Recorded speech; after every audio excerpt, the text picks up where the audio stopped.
Hello everyone and welcome back to the channel.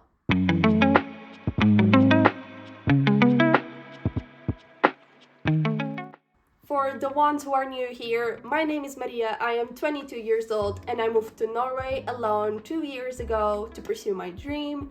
And today the video that I bring you is a little Q&A. So I left you a little box over on Instagram because I received a lot of questions on how did I move here, why did I move here, what happened, and how was the process, how was the adaptation, all of that. So I just went over on Instagram, left you a little box, and I received a few questions, so I'm going to be answering them here with you today.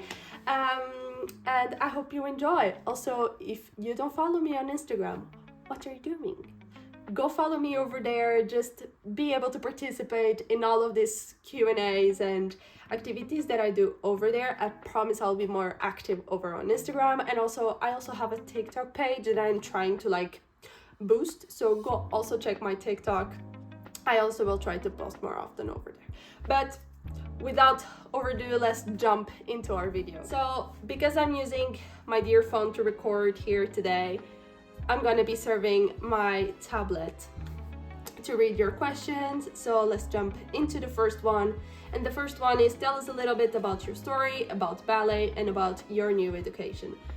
So I also speak a bit about this on my very first video, so you can also go watch it, and I will link it down below, of course. But I started dancing when I was 10, and I started to dance first ballet, and then I fell in love with contemporary dance, which is actually my absolute favorite dance, kind of dance.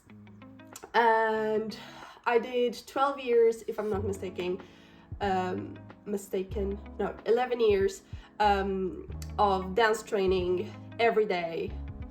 So it's basically a life. And I was going to go professional, or I am a dance professional. I also have a bachelor in dance, classical and contemporary, which is one of the reasons I moved to Norway. So I came here actually in the first place to finish my bachelor in dance, and then I actually ended up staying here. I fell in love with the city, the culture, the lifestyle, and I also fell in love with my boyfriend, so I stayed here.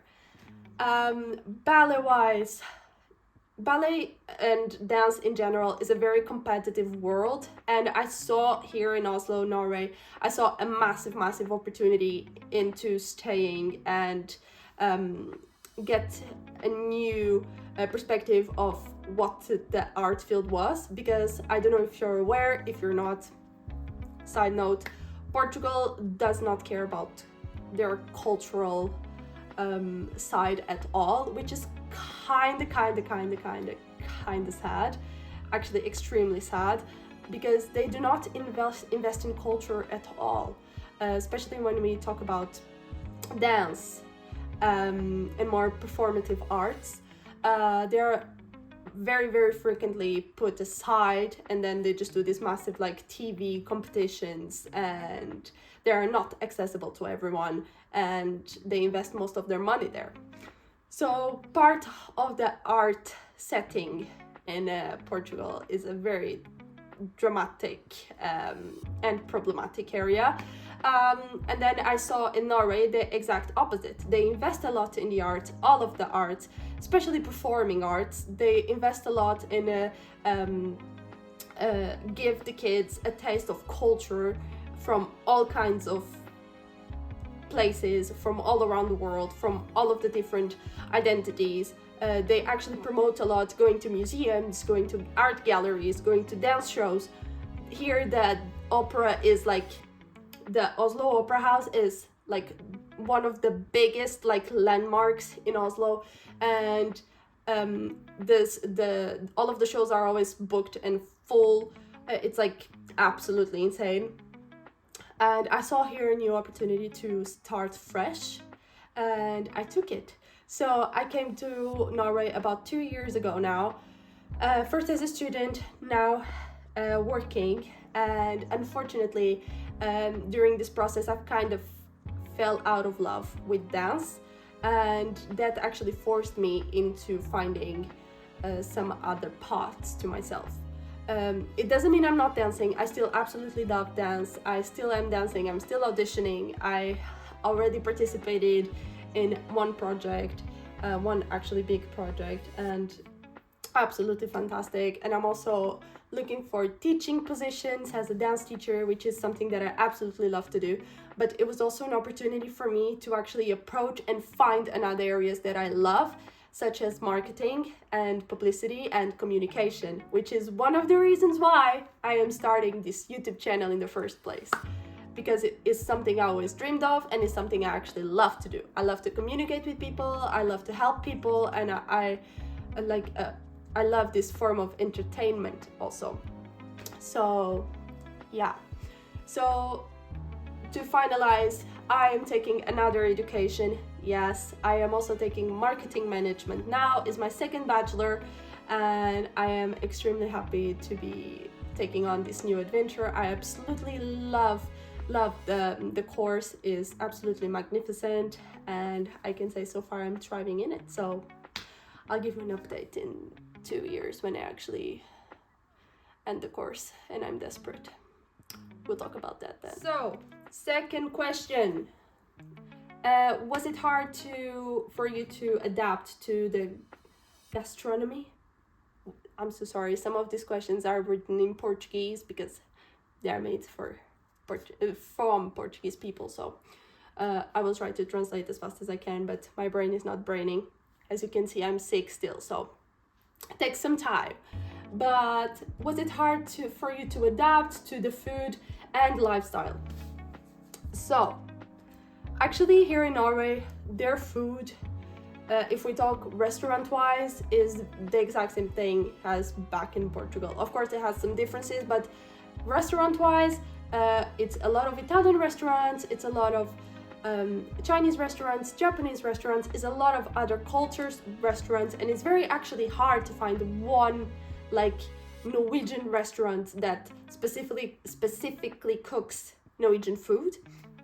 And also it's very freaking expensive to go out and eat in restaurants. It's like you never can eat for less than 40 euros, 30 euros a person in good restaurants, of course. Then you have McDonald's and fast food, which you'll pay around 10 to 12 euros, which is also expensive for fast foods comparing to Portugal. But food-wise, of course, I had to adapt a bit my diet in terms of like meal planning and meal prepping and all of that, because many of the things that exist in the supermarket are not the same things that exist in Portugal. Also, the quality differs a bit, and the price point of things that are like super cheap in Portugal are super expensive here, and vice versa. So of course I had to adapt a bit, but overall it was easy peasy, lemonade breezy, squeezy. Lifestyle wise, that was actually a massive change for me, because lifestyle in Portugal is very machine man. You wake up at 6 a.m, you go to school, which I never end up actually working professionally in Portugal, so my only reference is like school scheduling or my mom's working schedule. Yeah, but basically you wake up at 6 a.m, you have like a full day of work from 8 till 6, or a full day of school from 8 till 4 or whatever, and then you go to home, you study, or you pick up your kids from school and they study and you do your stuff. And then, for instance, in my case, I would still go to extracurricular activities such as dance. I'd go to my dance academy and still have 4 to 5 hours of daily training in dancing, and then go home, maybe study because I had a test the next day and all of that, and then go to sleep for a few hours, wake up in the morning and repeat. And you are not allowed to feel sick because people are counting on you. You are not allowed to feel bad because people are counting on you. You are not allowed to feel bad because people are expecting something of you and you cannot let them down. Here is completely different. Here, if you're sick, you actually should stay home because it's a disrespect to come to work sick. Thank you. Like, and if you do not feel good for any reason, you are able to talk, you are able to explain, It's actually communicating here is easy. People are super nice. It's another pace of life. It's like super calm, super chill. You do not get late to anywhere. You're always on time. Transportation is good. And then when transportation is not good, like when it's snowstorms and everything gets freaking cancelled, there is an app that tells you that the bus is not coming. So you don't have to stay 5 hours outside until the bus comes. So it overall is a very organized, very low pace country, but it has the reverse of the coin, which is you are expected to fulfill like this kind of expectations in that low pace. So it's like you're stressed, but you cannot be stressed. You have to be pushed, but you also have to slow down. I guess it's a balanced lifestyle, which I love. So yeah, it was a bit of a cultural shock and it was a bit hard to adapt at the beginning, but then now I don't want anything else. Next, did you have to start having any special cares because you have started living on such a cold country? Do you take any vitamins? So, I think specifically it was my way of dressing that changed. Like for you to be, I always thought, let's just take this out of the way. I always thought Norwegians lived like on a ski suit the whole year. Like the whole year winter-wise, not the whole 365, but winter-wise, I thought they lived on a ski suit the whole time. And then I came here and they're actually very stylish and they dress really good. And they are in jeans or in pants and like shirts and sweaters. And I was like, how come? So they actually layer clothes. Thank you, brain. Yes, they actually layer clothes, and then I had to learn how to layer clothes. Of course, you have to buy like super warm jackets because sometimes it's gonna be super cold. Like this year we had -30 almost in Oslo, and that was absolutely insane to me. That never happened before. And that you have to layer up. You also learn how to layer up and layer down because sometimes it's -16, the next day is -3, so it's like a big gap. And also you also need to think that the ice is a situation. So all of the girls here use Uggs, and I use Uggs on the autumn period and early spring period, which is when the ice is gone, because I do not understand how the hell do you use Uggs or sneakers like my boyfriend that use sneakers the all year round when it's ice outside. I think one of the things that I did that actually saved me the most was buying this like little spikes. I will post a picture here that you put underneath your shoes and you do not fall. So thank you to the man, woman, person that invented it, because you scored points with that one. And then yes, I take vitamins. I drink. One thing here that they have is like they have vitamin waters. So they have like these vitamins and electrolytes diluted in waters that I actually had never seen in Portugal, but maybe because I was not looking. But here they are really good. And they have low calorie, low fat, low everything, and they are rich in vitamins. And I take the ones that have vitamin D and C, and also take some supplements during like the hardest part of the winter. And today is super sunny outside, so I was tanning, although the UV index is 0. I still call it tanning, leave me alone. What's your favorite monuments, and do they value culture? So I already answered this partially, so yes, they do value culture a lot. I would say now favorite monuments. Believe it or not, I did not have that much time to go to like super major monuments, but I would say my favorite monuments / places in Oslo to visit is definitely the Opera House. Outside, fantastic. Inside, insane. And also the beach area outside the Opera House, I think is fantastic. Like you can just go watch a show, go outside the opera, swim a bit, go back in. Fantastic. Then I absolutely love Munch Museum. Like, actually watching the Scream, you know, the Scream, this painting, like, I will post something here, live, was something that actually was very shocking, because I've been watching that freaking painting of my history book since like 5th grade, and now out of the sudden he's there. I was shook. I was like, this was real, and this is the original. I could be rich if I stole it, but I'm not gonna steal it, because I value culture. You just saw what I did right there. You're welcome. And of course I love Acapulco. Acapulco is like this little pier where you have a lot of fancy restaurants, and you also have a little beach, and you also have this very fancy museum, and you have saunas all over the place. It's like, in the summer, Jesus. Fantastic. Let's jump into our last question, which is my boyfriend, Andreas.